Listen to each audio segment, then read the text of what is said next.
Hello, happy Thursday. I hope wherever you are that you and your loved ones are safe and well. I was not going to film today because I've had a migraine for the last day and a half, but I did not want to ruin my record of getting things posted, whether it's the video or the blog, so I decided just to power through and just let you know what's going on. So yesterday I had my cervical spine MRI, that's this part of your spine, and I should have known what kind of day it was going to be when I woke up with a headache. I thought initially that it was from the way I had put my hair up for bed. Maybe the elastic was too tight, and I left before I could take anything. I forgot because I wanted to be on time.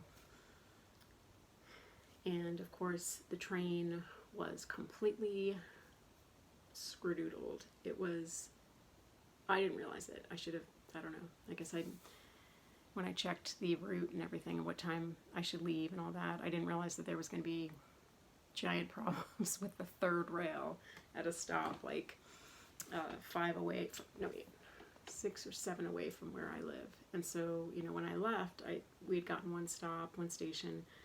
We were held in the station for a while, and if you live in a city, if you take the train a lot, especially New Yorkers, you'll know this happens a lot. When it happened at the second station, I was like, okay, this is problematic. Third station, fourth station. By then we were outside on an above ground, section of the line, and I texted my husband and daughter. I was like, I'm stuck at X station, and I don't know what I want to do, because if it keeps up like this, because it says it's till this station, whatever.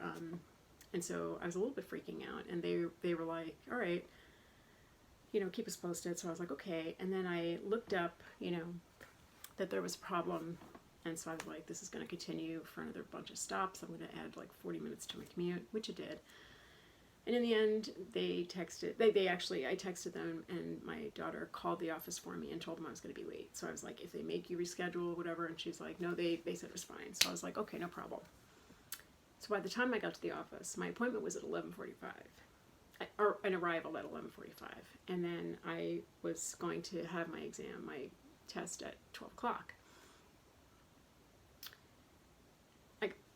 If you follow me on Instagram at all, I was race walking down to the station, down to the office, and I thought, this is a nightmare.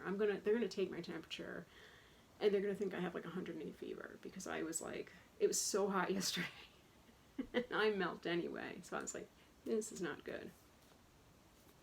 Apparently I didn't have 108 fever. When I got there, it was all good. I checked in. They were so nice.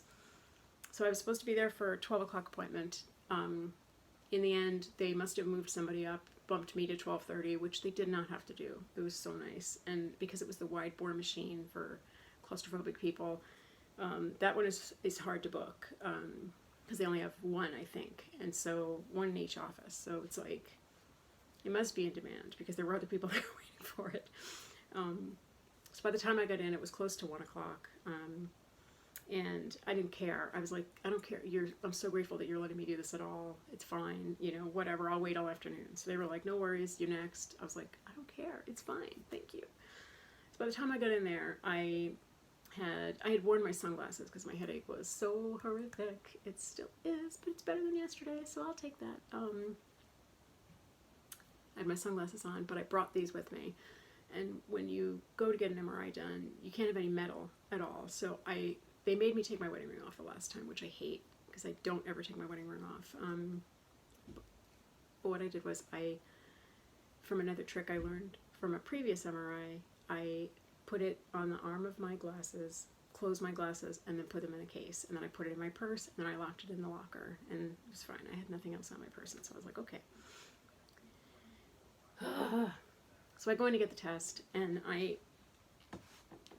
I've had a lot of x-rays, MRIs, I've had CAT scans, I've had stuff done, and over the years I have learned I didn't even know they made a wide bore machine. That's the big one. But when I found that out, I was like, yeah, I want that one. And they give you this like squeezy ball or a button on a wire, and so if you're really struggling, you can alert them that you need to get out, and they come in and they move you out. The thing they said was going to be in and out in 30 minutes. I had just been rolled in And the gentleman said, this part's going to be 2 minutes, because they count you down. It's in blocks. So they're like, this section's going to be 2.5 minutes. This is 3, this is 5, whatever it is. I had barely gotten into the 2.5 minutes, and I panicked. Panicked. I couldn't breathe, and I thought, oh man, I got to get out. And I was this close to squeezing that squeezy ball, and I realized, get a grip. Because if they roll you out, they're going to have to roll you right back in, and then you're going to jack up everybody's day even more. So I was like, get it together, Beck. Get it together. So I was thinking, what can I do? So I started counting backwards from 100. And that's when I realized I really am not a great counter because I got to like 89.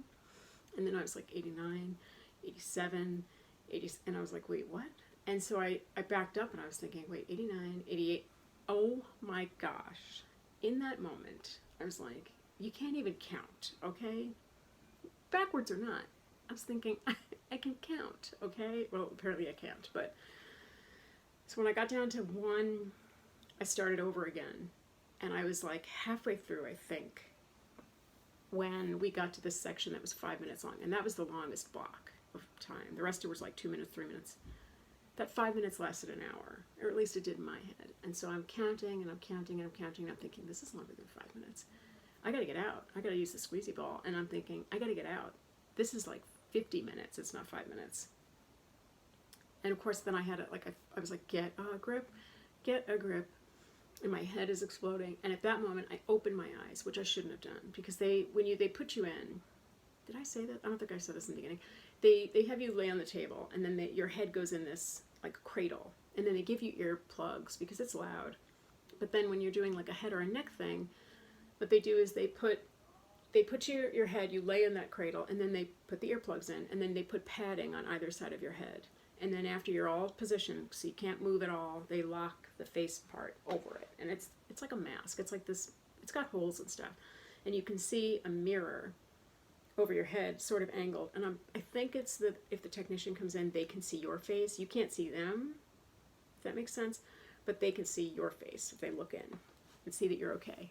I was not okay. I opened my eyes and I'm like, the thing is like this close to my face, and I thought, why did I open my eyes? Why did you open your eyes, you idiot? And I had to start counting again, and then I screwed up again, but it was in the 70s, and I thought, wow, man, you can't count. Backwards, anyway. And then he said, once we're done with this 5-minute section, then we're going to be in the last 10 minutes, it'll be broken up, then you're going to be done. And I thought, I can do this. I have not struggled with an MRI like that since they had the tubes, and they'd roll you in and it was enclosed, and it was like, I have not struggled like that in a long time. But the only thing I kept thinking is like, they're going to make you do it again, so suck it up, calm down. And my head, it was just a bad situation.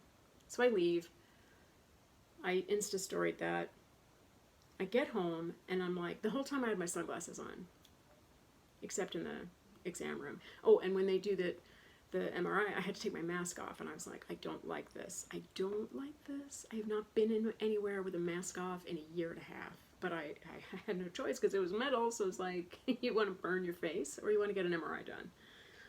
Neither. But I had no choice. So I took the mask off. He was masked up the whole time. Whatever. Anyway, I'm walking down my street, and I'm thinking, there's something wrong with my hands. And I looked down at my hands and I realized my wedding ring was not there. And I thought, oh, what, where, how did I lose it? I was like, what the heck? And I got almost to my apartment and I realized, your glasses. I never took these out. I only brought them in case I was going to switch to my glasses, but my headache was so bad that I never changed out of them. I just put my sunglasses on, took them off when I had to get the test done, and I was sitting like this the whole time until they brought me in, and then I put them right back on my face. So I never opened up my glasses case. Thank you, universe, because if I had lost my ring, I would have been devastated. I get upstairs, I'm like putting my ring back on. I was like, this day, and my headache was just like, today it's a little bit better, but I feel like just disconnected from my body. This morning I was awakened by a very weird phone call. I got up, I was making breakfast, I hadn't even had my coffee yet, and I recognized part of the phone number, knowing that it was from the hospital. So I was like, what? So I picked up, and she was like, oh, hello, is this, Miss McClintock? And I'm like, yes. And she said, I'm calling from medical records. We wanted to know if you wanted your test results archived. So I was like, what? And I said, can I ask what you're referring, your records? She didn't say test results. She said your records. So I was like, I'm not sure what you're talking about. So she said, did you have a cervical spine MRI done? So I was like, wait, hold up, what? So I said, yes, I had it done like 5 minutes ago. She wanted to know what I wanted done with it. So I'm like, wait, before you archive anything, can I access it? And she said, oh, well, I'm going to authorize that right now, but what do you want us to do with it? I still don't know what that phone call was about. I have no idea. I don't know what I agreed to, what I didn't agree to. I have no idea. Bottom line was, she said to give it a day and I would find my records. So I'm like, whatever. I'm not going to see them until Monday. Earlier in the week, I found out that my doctor is away for 2 weeks. I also found out that my prescriptions, which were supposed to have been sent in on May 5th, were not sent in. So now I'm battling with a bunch of people who don't know me very well to get my medicine, which has to be filled yesterday. And also results I won't be able to get. Now, this afternoon I was like, you know what? Let's just see if they're there. And sure enough, they were. And I can't even talk to him about them. And I don't even want to get into it now because it's like, there's no point. You know what I mean? Because I don't know what I'm interpreting. And they're looking at, compared to the one from 2019. And it's upsetting because it's like, I don't know what I can do about any of it. You know what I mean? It's amazing how much trouble, like this much space can give you. You know what I mean? Or a break in something. It's like, wow, such a little bone, these little vertebrae.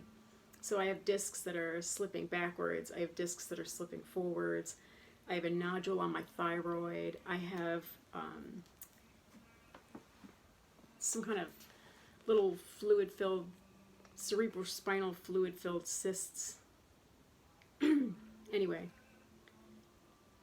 And he's probably going to tell me, oh, it's fine. It's like, what the hell, on what planet is that fine? So it's, I was sitting there this afternoon and I felt bad. I was reading it out loud to my daughter and I was looking it up as I was going along, and then I realized you have to just shut it because there's no point in upsetting everybody. And I was trying to decipher it myself, and then I realized, what am I doing? What am I doing? What am I doing? Aside from upsetting myself with information that I can't do anything about. And by the way, that it's an incidental, teeny tiny nodule on my thyroid that they happen to find. So it's like, I don't know what that means. It probably means nothing, because they don't really usually mean anything unless they're much bigger. But it's just like, it's like that cyst that they keep seeing on my kidneys, that they're just like, oh, an incidental cyst on the kidney. It's like, you know what, this whole situation from head to toe is an incidental something or other. That's my life right now. I'm an incidental mess. That's what I'm going to change the blog to. Incidental mess. I have to take a drink because my throat is killing me. I'm trying to stay hydrated. It's not working. So that's where we are. I don't know what else to say about that, except this, you know what, it's amazing. I keep saying this week. It was one day, yesterday. Yesterday was crap. And if my head could stop feeling like if I could just open up the front of my head, scoop it out and close it again and throw away the headache, I'd feel so much better. So much better.